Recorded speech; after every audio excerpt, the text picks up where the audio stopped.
जिन्हें मराठी इंडस्ट्री में king of romance कहा जाता था। क्या उनकी पकड़ इंडस्ट्री पे थोड़ी ढीली होती जा रही है? मुंबई का गौतम याद है परफेक्ट एग्जाम्पल। ज्यादातर मूवी वही रोम कॉम और फैमिली ड्रामा के कंफर्ट जोन में ही थी। इंडस्ट्री में एक बहुत सिंपल फंडा है, out of a sight out of a mind, यानी आप दिखना बंद हो गए तो आप लोगों के दिमाग से निकल जाओगे। इसीलिए मिस्टर जोशी को इस पर भी काम करना चाहिए कि वो किस तरीके से मेरी जनरेशन से ज्यादा जुड़ पाए। आई totally respect a decade long legacy of actor Swapnil Joshi और इसी के साथ में उनकी टैलेंट की भी बहुत कदर करता हूँ। साल 2013 एक मूवी ने सबका दिल जीत लिया था। मूवी का नाम था दुनियादारी, डायरेक्टर का नाम था संजय जादव। मैं तो उस वक्त बहुत छोटा था, लेकिन मुझे वो मूवी बहुत पसंद आई थी। और आज हम बात करने वाले हैं दुनियादारी के श्रेयस की, यानी स्वप्निल जोशी की। आज का ये टॉपिक थोड़ा कंट्रोवर्शियल हो सकता है, लेकिन फिर भी मैं चाहता हूँ कि इस टॉपिक पे मैं बात करूँ। हम बात करने वाले एक ऐसे एक्टर की, एक ऐसे कलाकार की जिन्हें मराठी इंडस्ट्री में किंग ऑफ रोमांस कहा जाता था, जिनकी स्माइल पे लाखों फैंस फिदा थे। जी हाँ, we are talking about Swapnil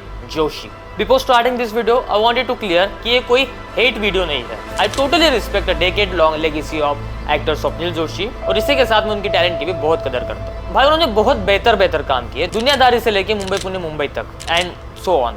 लेकिन यहाँ पे एक जो लेकिन लगता है उस पर आज हम बात करने वाले। लेकिन वीडियो में आगे बढ़ने से पहले मैं कहना चाहूंगा कि अगर आप वीडियो में नए हो तो वीडियो को लाइक कर दीजिएगा, चैनल को सब्सक्राइब कर दीजिएगा। Without wasting no more time, let's start the video. पिछले कुछ सालों से क्या आपको भी यही लगता है कि स्वप्निल जोशी का जो अनबीटेबल स्टारडम था वो अभी थोड़ा कम होते जा रहा है? मुझे भी ऐसा लगता है। क्या उनकी पकड़ इंडस्ट्री पे थोड़ी ढीली होती जा रही है? सबसे पहला टॉपिक है चॉकलेट बॉय इमेज। कितने ही सालों तक स्वप्निल जोशी ने रोमांटिक हीरो और गुड बॉय के कैरेक्टर निभाए हैं और नो डाउट कि बहुत बेहतरीन तरीके से निभाए थे। और क्यों ना निभाए, वो कैरेक्टर उन पर इतने खूबसूरती से बैठते थे कि थिएटर में जाने वाले हर ऑडियंस को पसंद आते थे। मुंबई का गौतम याद है परफेक्ट एग्जाम्पल। लेकिन अभी ऑडियंस का टेस्ट ना थोड़ा बदल रहा है। लोग कुछ नया, कुछ हटके मांग रहे हैं। एक ही इमेज में इतने सालों तक फंसे रहना कभी कभी लिमिटेशंस बन जाती है, और वही चीज स्वप्निल जोशी के साथ हुई। ऑडियंस को क्या लगता है कि ये तो हर पिक्चर में सेम ही करता है भाई, क्यों जाए थिएटर में? Coming to the second topic, lack of experimentation. जब मैं इस टॉपिक पे बात कर रहा हूँ, आप में से कई लोग मुझे कमेंट में बोलेंगे इन्होंने तो वाल्वी की है। टोटली एक्सेप्टेड, और वाल्वी बहुत ही ज्यादा बेहतरीन मूवी है, नो डाउट। लेकिन वाल्वी से पहले अगर हम कई साल देखिए, क्या आपको कहीं पर भी एक नया एक्सपेरिमेंट दिखता है? जहाँ तक मैं देख रहा हूँ बिल्कुल नहीं। ज्यादातर मूवी वही रोम कॉम और फैमिली ड्रामा के कंफर्ट जोन में ही थी। जब आप लंबे टाइम तक रिस्क नहीं लेते हो ना, तब ऑडियंस भी आपको सीरियस लेना बंद कर देती है। और जब इंडस्ट्री में कई अलग अलग नए एक्टर्स नए एक्सपेरिमेंट कर रहे हो और वहीं पर आप अगर सेफ जोन में खेल रहे हो, तो ये आपको इंडस्ट्री में पीछे ला सकता है। और यही चीज स्वप्निल जोशी के साथ भी हुई। तीसरा रीजन, नए टैलेंट का भूख। देखिए, एक वक्त था जब मराठी इंडस्ट्री में बहुत सारे हीरोज या एक्टर्स नहीं थे, लेकिन आज का वक्त वैसा नहीं है। आज मराठी में भी बहुत सारे नए टैलेंटेड एक्टर्स हैं, जैसे कि अमेय वाघ, ललित प्रभाकर, अंकुश चौधरी। वैसे ये लोग पहले भी थे, लेकिन आज के दिन इन्हें ज्यादा बूम मिल गया है। इसी के साथ गश्मीर महाजन, ये भी एक बहुत बढ़िया नाम है। ये बस इंडस्ट्री में उभर रहे एक्टर्स नहीं है, इसी के साथ ये लोग नई चीजें, नए सब्जेक्ट ट्राई भी कर रहे हैं, जो कि इंडस्ट्री के लिए बहुत प्लस पॉइंट होता है। और इससे भी ज्यादा प्लस पॉइंट ये है कि यूथ यानी जेन ज़ी इनके साथ बहुत ज्यादा कनेक्ट कर पा रही है। आज के दिन इंडस्ट्री में भी कंपटीशन बहुत हाई हो गया है। चौथा रीजन, OTT का जमाना। आज के दिन घर बैठे हर कोई Netflix, Amazon prime, ZTV, Sony liv, हर कोई चीज घर बैठे एंजॉय कर सकता है, नया कंटेंट एंजॉय कर सकता है। तो अभी हुआ ये है कि लोगों की जो टेस्ट है, मूवीज में जो टेस्ट है, वो भी बहुत ज्यादा इवॉल्व हो गई। And now people want more and more good content. अभी लोगों को बस ट्रेडिशनल फिल्म स्टार नहीं,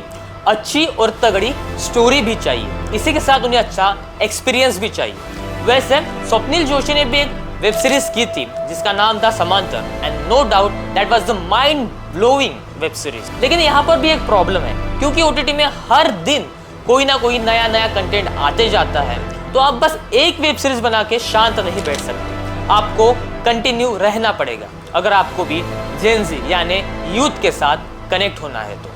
शॉर्टकट में कहूँ तो स्टार का ऑरा थोड़ा कम हो गया है आज के लिए। Fifth point is social media connection. आजकल के हर स्टार आप देख लीजिए, सोशल मीडिया पे बहुत एक्टिव रहते हैं, and social media is one of the very important key topic to get connected with your audience. Actors आज के दिन बिहाइंड द सीन्स ऑडियंस के साथ सीधा Q&A, ऐसे बहुत सारी चीजें करते रहते हैं। इससे होता यह है कि ऑडियंस के साथ डायरेक्ट कनेक्शन बन जाता है। Swapnil Joshi no doubt social media पर है, वो इतने ज्यादा एग्रेसिवली और ट्रेंडी एक्टिव नहीं है जितना उन्हें होना चाहिए।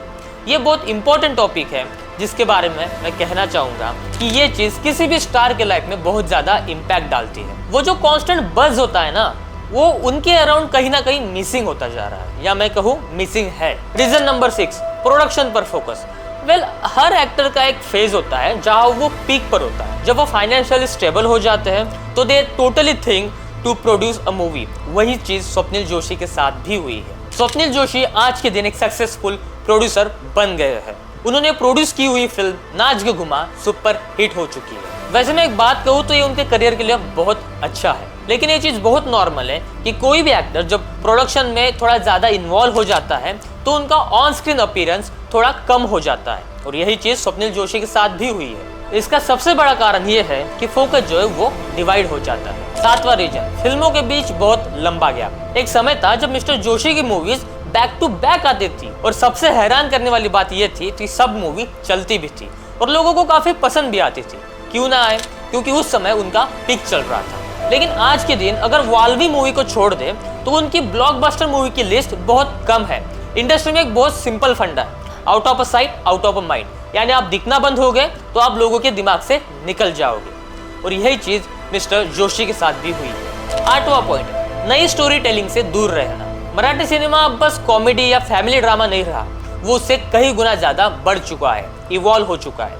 सैराट जैसी मूवी ने सब रूल तोड़ दिए हैं। आजकल रियलिस्टिक और हटके कंटेंट चल रहा है जो हर किसी को पसंद आता है। जैसे कि मैंने इसी वीडियो में पहले भी कई बार कहा है कि वॉल्वी उनकी one of the best choice थी, और जो मुझे भी काफी पसंद आई है। लेकिन अगर आपने वॉल्वी को छोड़ दिया तो आप देखेंगे कि उनकी आज भी मूवीज की चॉइस बहुत ज्यादा ओल्ड स्कूल दिखती है, जो कि यंग जनरेशन के लिए यानी जेन ज़ी के लिए बहुत ज्यादा आउटडेटेड है। एज ए ऑडियंस अगर मैं भी चाहूँ तो मुझे भी लगता है कि मिस्टर जोशी ने वॉल्वी जैसी और कई ज्यादा एक्सपेरिमेंटल मूवीज करनी चाहिए।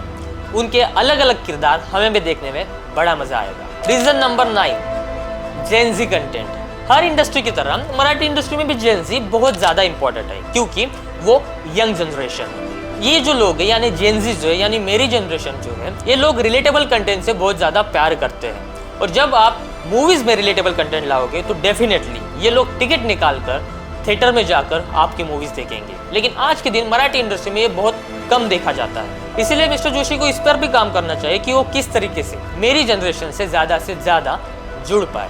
वेल, ये चीज मिस्टर जोशी के लिए चैलेंजिंग हो सकता है, लेकिन अगर ये चैलेंज उन्होंने पार कर लिया तो डेफिनेटली वो फिर से एक बार खुद को एस्टेब्लिश कर पाएंगे। और आखिर और 10वां रीजन, स्टारडम का नेचर। वेल, ये बात तो हम सबको पता है कि स्टारडम हमेशा नहीं रहता। स्टार का एक पीक पॉइंट होता है और उसके बाद वो धीरे धीरे कम होते जाता है। वैसे ही मिस्टर जोशी के साथ भी हुआ है, जहाँ पर वो continue back to back hit देते थे, आज वो ऑन स्क्रीन से बिहाइंड द स्क्रीन आ गए, यानी प्रोडक्शन में आ गए हैं, जो कि एक हर एक्टर का ट्रांजिशन फेज होता है। I accept. हॉलीवुड से लेके बॉलीवुड से लेके टॉलीवुड तक सब लोग यही ट्रांजिशन से गुजरते हैं। इवन शाहरुख खान ने भी यही किया है। ये कोई डाउनफॉल नहीं होता है, ये एक ट्रांजिशन होता है एक एक्टर से एक मैच्योर फिल्म मेकर बनने का। तो भाई ये थे वो 10 रीजन जिसकी वजह से मुझे लगता है कि स्वप्निल जोशी आज के दिन उतने ज्यादा एक्टिव नहीं है जितने वो पहले थे। लेकिन इसका मतलब ये बिल्कुल भी नहीं कि उनका करियर ही खत्म हो गया है। ना ना ना, he is a very good actor, और वाल्वी जैसी मूवी करके उन्होंने प्रूव कर दिया है कि वो कमजोर नहीं है। वो आज भी पावर हाउस परफॉर्मर है जो वो पहले थे, और उसी के साथ उन्होंने नाच दो घुमा जैसी मूवी को प्रोड्यूस करके जो बॉक्स ऑफिस कलेक्शन करके दिखाया है, वो आज भी प्रूव करता है कि वो कोई कच्ची खिलाड़ी नहीं है। उनमें आज भी बहुत दम है। हो सकता है कि लूजिंग स्टारडम ना हो, एक ट्रांजिशन हो मैच्योर एक्टर का जो आज फिल्म मेकिंग के नए रास्ते ढूंढ रहा हो। आपको क्या लगता है मुझे कमेंट में जरूर बताएं। और हाँ, अगर आप वीडियो में नए हो तो चैनल को सब्सक्राइब कर लीजिएगा, चैनल को लाइक कर दीजिएगा। और हाँ, जल्दी मिलते हैं नई वीडियो में, तब तक के लिए थैंक यू सो मच।